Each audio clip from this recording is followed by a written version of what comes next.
All right, y'all. It's done, man. What? The last 3 months has been intense. And now I've hurt my back. Pulling cables, not bad. I'll be all right. All right. So there you go. I'm just going to run through this because we're going to start doing videos here, going through everything so you guys can kind of see the desk. This has been a huge change. This all went down in the last 2 days. All my mic pre's were over here.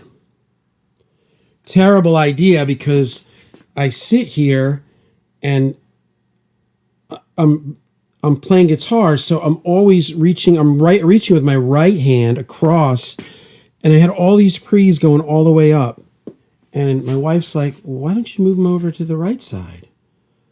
I was like, "Huh, okay, that's a pretty cool idea." And we did it. And it actually cleaned up all the cabling under there because we had just everything going across. I'm selling off a bunch of pre's, and we're going just 500 series. I got a purple. I don't know if you can see anything here. Let me raise this ISO. It's gonna be a little grainy, but I can't. It's not set up. I mean, I literally just started filming. So anyway, here you go. So, all right, so first things, we're running Pro Tools Ultimate HD. We've got an HDX card in the HDX chassis. We've got an S1 with, the Avid whatever app. And I've got a Universal Audio Satellite Octo Thunderbolt 3. And a whole RAID system. This is like the ripping i9, 64 gigs of Apple RAM. This is the most ripping thing I've ever owned. Yeah, it's more than enough for me. All right, so, and we also have an Avid HDIO. I sold, actually Will took my my Symphony, my Apogee 16x16, just because I just wanted all Avid, because I was tired of, if I ever had an issue and I called Pro Tools and they're like, yeah, the problem is you have an Apogee, you have to buy an Avid IO.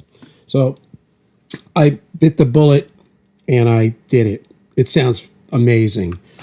I've got a Burl B32 summing mixer, a Burl B2, like 2 ends, just amazing sounding. And then the Avid is 16x16, and then the Symphony down here is 32 out, which is normaled into my Burl, and that's how I do kind of my summing, I guess, your hybrid mixing. This is my bass rig. I've got the tuner, a Sans amp, and the KGB DI instrument amplification. That's A Designs. That's nice. This is nice.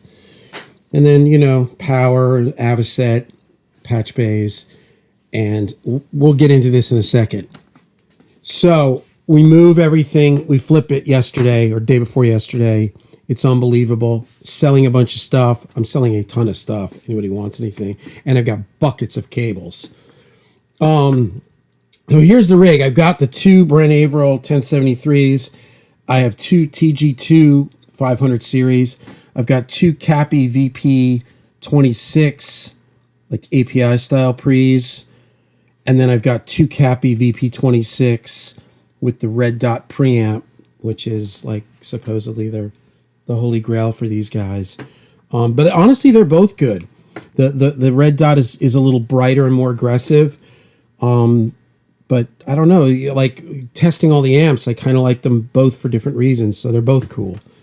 And then the pair of Aphexes, which is now powering the computer out volume. So now when I play iTunes or Spotify or YouTube, it sounds really big and full. And then I got 2 open slots, pair of distressors, Brit Mod. Then over here is my 1176, which is what I'm mostly just tracking vocals with that. Sometimes bass. That's a Rev F, a vintage one, a Uri. And then I've got a DBX 160A that I use on bass. It's good on vocals too. Headphone. I've got this for all the screen capture podcasty things, the Blue Yeti. And the same speakers I've had forever. NS10s and Genelec 1031s.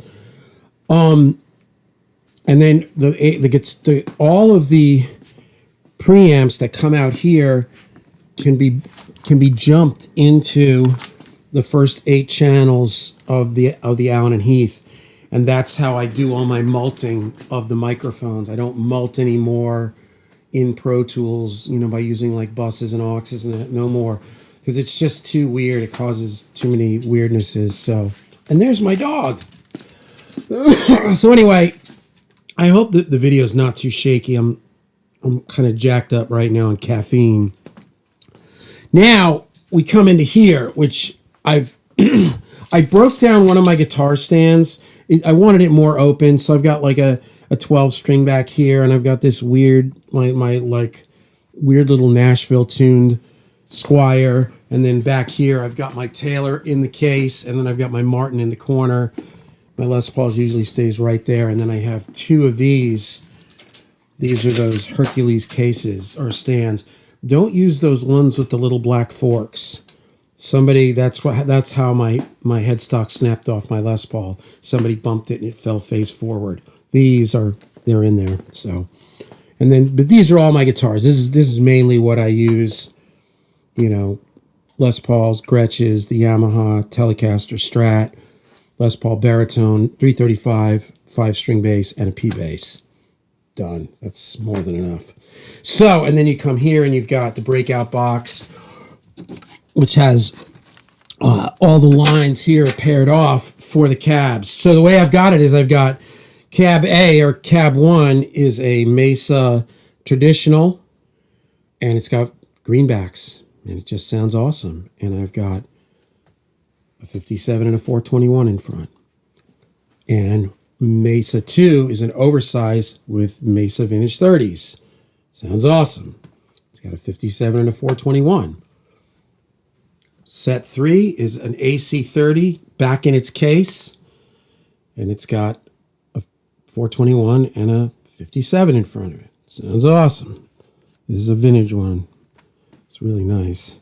And then we've got a Deluxe Reverb, and it's got, look at that, 57 and a 421.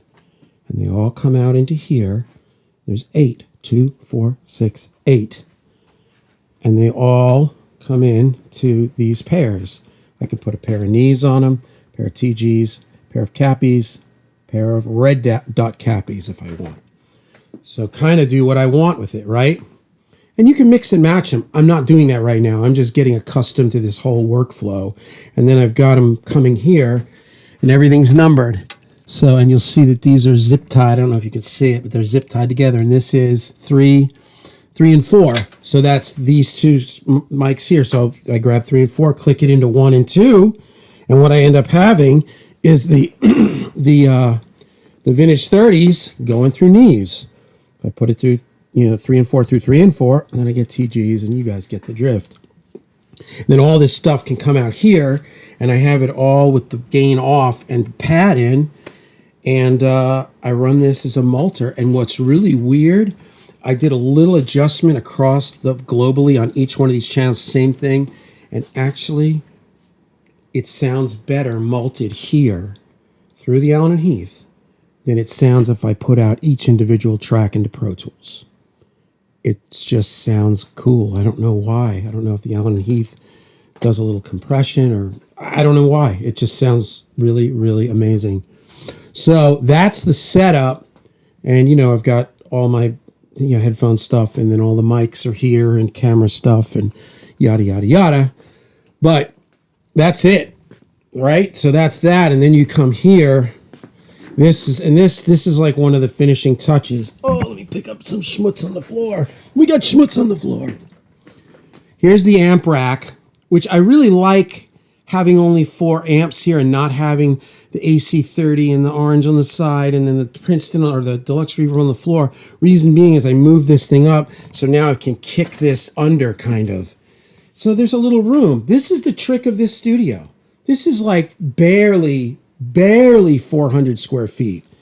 So anything I want to do, there's there's work involved of moving, but now really there isn't. Now I just work.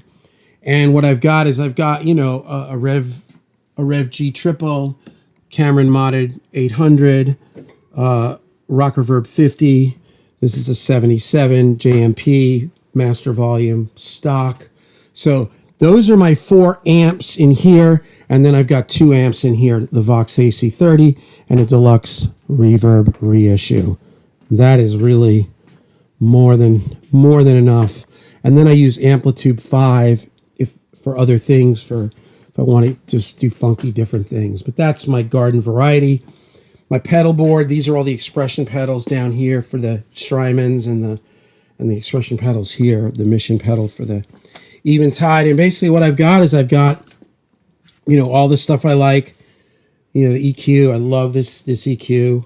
It's just amazing. And OCD and Early Bird, I love this. This is made by Keysman. Lightspeed, Maxon, Russian Pickle, the Big Muff, the Decimator, Tuner, a small clone. And then it comes out through Mobius, Timeline, Big Sky, and Eventide. And the way it's all set up is through the headlight. So I can switch. There's main. That's this input right here. And then if I go here, now I'm playing through the AC30. If I go to this, I'm on the Deluxe Reverb. If I go like this, I'm on them all. And then I can also, if I want stereo, I can jump the other one out to here, so it comes out left and right. Like this is really just like what we call like super mono. They're both coming out mono. It sounds amazing. This, if we wanted like chorus going between 2 amps for like width or like a ping pong echo, then I could come out here for the second amp. They all have ground lifts. It all sounds amazing. I got a volume pedal, just the usual stuff. And that's it. And then here's the back of the 4. Instead of buying the Amp Pete, like Pete Thorne says, Amp Pete, I have these 4 cables that just, those are to the back of the cabs, or back of the amps. So that's the rectifier. That's Billy, which is Billy Ocean. That's RV50, Rocker Verb, and that's JMP. And then I can just click them in. And yeah, that's like, these are, I think this is all at Gepco. Like I had Gepco make those. Those are really nice. So that's it. So this is how I switch cabs. This is how I switch amps. So, I mean, I can go between amps and cabs and be ready in 20 seconds. And then here is just, they're all grouped. So this is down here, the greenback is mic 1 and 2, 3 and 4, AC30 is 5 and 6, Deluxe Reverb is 7 and 8. They all come here. There's the breakout box. The end of the breakout box, this was also, I think, custom made by Gepco. This, I remember, was expensive because I had them put TTNs. So this is the breakout box, and it goes right into the pre's, and then here's the 8 inputs into the Allen and Heath. And then the way I do the Allen and Heath is, let's say I've got these 2, 1 and 2. Let's just say this is the Brent Avrils with the greenback, right? I pan it left, and I go like that. I go left, and that's it. And now left comes out here to Allen and Heath, A and H. Everything's labeled. And then I just plug it into one, and then I'll have the 2 mics going into the burl. And then let's say I want to do a pair of the cappies, which is now 5 and 6, through the vintage 30 cab. I go like this. This is panned right, and then I turn up the right side, and then I get the other side, so that's how I go left and right. Now, that's it. That is it. This is the craziest thing in the world to be in this studio. This is a GML 8200, and I work for a label, and we're working out, I don't even know how to put it in words, but it's here. And me and Will were messing with this thing last night, man. Holy smokes. I had one of these when I had an SSL. It was one of the things I dumped when I was 300 pounds and dying, and I'm like, that's it, I'm done with it. I want this SSL out of here. And I got rid of all this stuff. I had this, I had, a bunch of Neve compressors and, Sontec and Pultex. And I said, you know what, I'm done. I'm done, man. And so anyway, we're going to be experimenting today, tracking guitars using the distressors and using the GML. So it's gonna be fun, man. We were running Back in Black through this thing and EQing. Oh man, Will was freaking. He's like, whoa, never used anything like this. Like, this is so much more fun than FabFilter. So anyway, there you go. What do you think, Bo? I don't know if you guys can see Bo. There he is. It's the chunky monkey. Well, anyway, so I'm kind of burned out. I mean, it's been a long few months, a lot of learning, but now everything's just perfect. It's crazy. It's so easy. It's just, and I love having all the preamps right there, because now when I'm working and I'm playing a guitar, imagine this is my face looking out. I just go over here and I can turn the TG up. I can turn the cappies up. I can do whatever I want. And then the distressors are there. This is my main tracking here, because, I do, for every time I track a vocalist, I track 9,000 guitars, so, or bass, or, whatever. This guitar has been plowed through the last few weeks. While testing the gear, I've played the same riff 1,000,000 times. And those Boomer 10s are getting tired. They feel great still, though, but I think they're struggling a little bit to stay in tune. So that's it. So videos are going to be starting to come back. The last 2 weeks I've taken off. I got done mixing and I realized that there was some issues with the studio that was still bugging me. And normally I video all that stuff, like, let me try flipping this around. Look at that. I'm vlogging. Yeah, you'd need like a gorilla pod thing. Anyway, there you go. Hey, look at that. Normally for the last few weeks, I just couldn't deal with anything that had to do with anything like this. No social media, no videoing, no picnic. I just had to focus. And yeah, so. Oh, stop eating the couch. There it is. And here I am. I am alive and kicking. I'm doing good. Mind is good. Food is good. Got to get back into working out. The last few weeks, this has been morning, noon, and night. I'm on a bunch of days this week I didn't sleep.